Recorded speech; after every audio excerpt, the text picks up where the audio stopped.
জুৰি ভূমি অধিকাৰ কেৱল মাত্ৰ যাতে খিলঞ্জীয়া মানুহৰ হাতত থাকে তেনে এক ব্যৱস্থা অসম বিধানসভাত গ্ৰহণ কৰিবৰ কাৰণে আমি অসম জাতীয়তাবাদী যুৱ ছাত্ৰ পৰিষদে দাবী জনাইছোঁ। কাৰণ কাৰ্বি আংলঙত আপোনালোকে দেখিছে কেনেধৰণে বহিৰাগত মানুহে তাত মাটি বাৰী কিনি খিলঞ্জীয়া মানুহক গবেক বুলি কৈছে।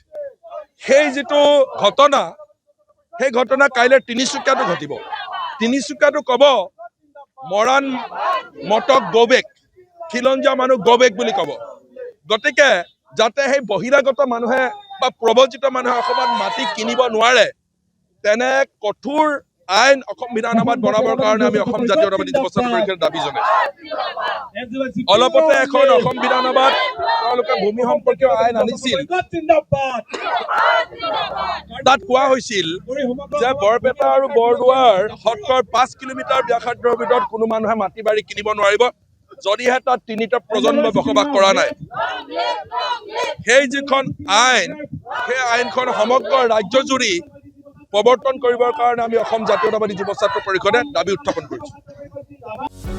যিকোনো খবৰৰ বাবে যোগাযোগ কৰক আমাৰ এই নম্বৰত 9181 307 2221।